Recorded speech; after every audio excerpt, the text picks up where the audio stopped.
What's going on, Imperials? It's Emperor Cubone here. No, today we will not be discussing attempts to replicate Pokemon's massive success, although I do enjoy some of those quite a lot. Every new Pokemon that's introduced is an opportunity to inject new life into the series and add new ideas for us to explore. However, not every chance at that level of creativity is actually taken, and instead we get something similar to what we might have already seen before. And I don't just mean a regional form or other such offshoots. No, sometimes we see a whole new line of Pokemon that all make us think of ones that we already knew.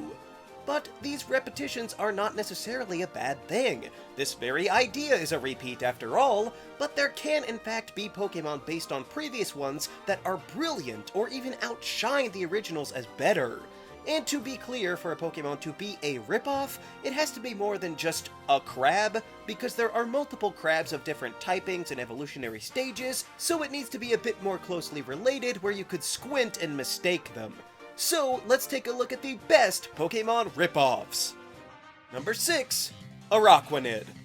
Now obviously there have been other spider Pokemon before and since, and I'm not disqualifying those others as ripoffs. Well, except Galvantula, since it's the only one that begins life as a tick, but I'm saying that Araquanid is a two-stage spider line that is far better than Ariados.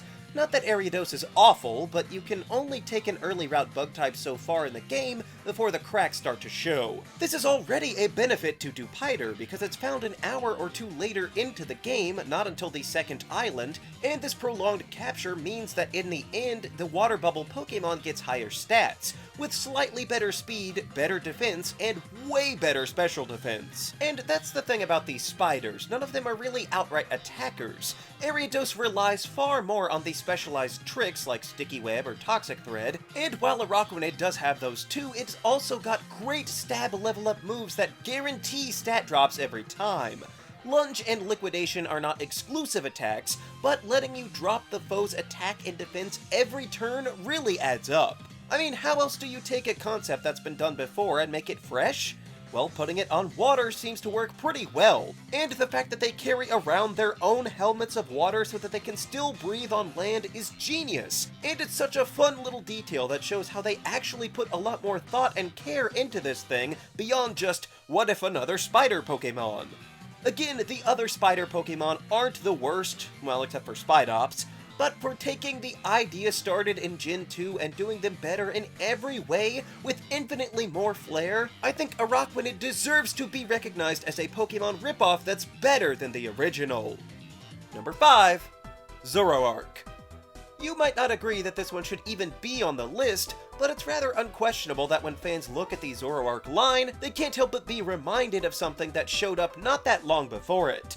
Lucario was clearly designed to not only be a fan favorite, but a mascot of the region to come, leading the charge with the likes of Bonsly and Munchlax, even headlining its own movie, and it worked so well that they repeated all of these steps for Zoroark.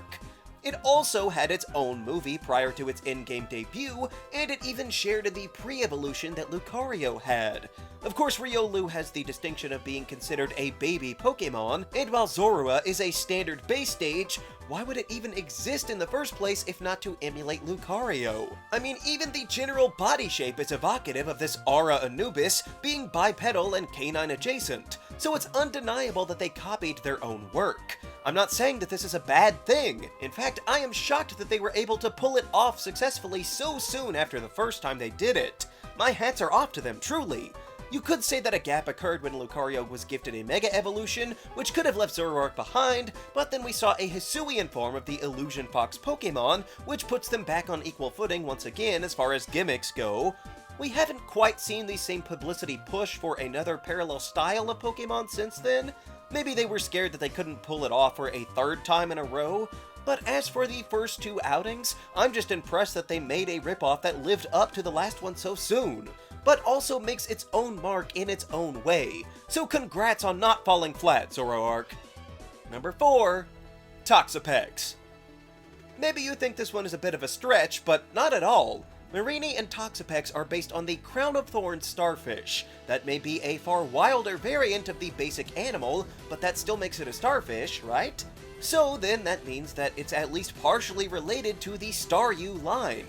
I might not even call it a ripoff, but they are both specifically two-stage water types that are also kind of purple. You can only have so many similarities before people start to make the connections. And again, I'm not saying that Starmie is bad, because it's pretty great in battle, but Mareanie can be equally valuable by sitting and soaking up hits like nothing else with its ridiculously high defenses. Not to mention its signature Baneful Bunker being a superb protecting move that will poison the foe, making it even easier to wait out opponents. Also, we'd be remiss if not to mention the fact that these newer Sea Stars have a drastically different demeanor than the Starmie line. I guess without a face it's hard to tell what they're thinking, but at the very least we could call them determined, while Toxipex is classed as the brutal star Pokémon and are downright vindictive and malicious. I'm not saying those are qualities to look up to, but if you're going to revisit an idea at some point, giving them a unique attitude would be a perfect way to set these otherwise too familiar Pokémon apart. So for something as seemingly boring as a starfish to create a second quality Pokémon is a welcome surprise to be sure. Number 3. Coley. While far from the only Geodude knockoff, we did recently see the Nacli line after all, I do think that the Coley line is likely one of, if not the best. 3-stage rock types are nothing new, of course, but once Coley was shown off before Sword and Shield, I was fascinated. It was so interesting to see a lump of coal come to life, but to have it basically be a wheel so that it could roll around at high speeds was such a refreshing novelty. Granted, that speed didn't really translate into gameplay, but visually it set it apart from the other more stationary boulders. And of course, this locomotion carries over into the next stage of car coal. Going from a tiny unicycle to a minecart full of coal is a believable expansion, and of course changed the game by lending to a perfectly fitting fire type being added. Sure, fire and rock combined may not be the best type pairing, but getting fire type coverage just by evolving the early rock guy you'd already have is a wonderful change that opens up other spots on your team, the likes of which we haven't seen since the bug turned into an electric type in Alola.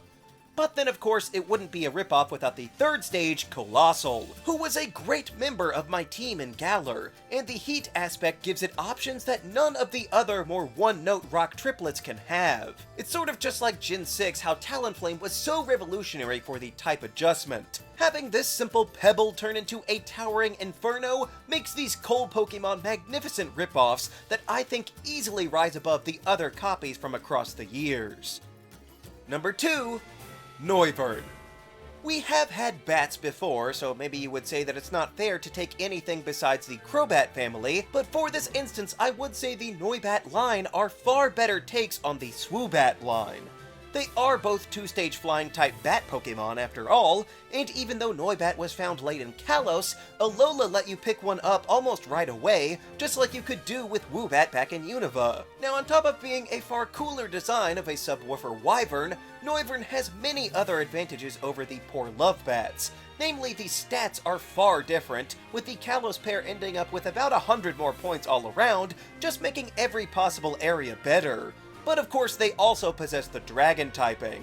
This makes them resistant to water and fire and more resist electric, so it's more versatile, and not likely to see much of the Ice type that's your new quad weakness until much later in the game. And actually, they're not even that separated by evolution, since while you can do it super early with Woobat, it's also weak enough that it could realistically dislike you for longer, enough to be comparable to the relatively high level that Noibat requires. Maybe you're still not convinced that Noivern should count even though it meets the requirements. Well, in that case, then maybe you could think of it as a ripoff of Altaria or something else. But the point is that Noivern is akin to Pokemon that we have already seen out there, but it's so much more impressive than any of the previous inspirations could be, basically eclipsing them outright. Number 1. Mushrooms.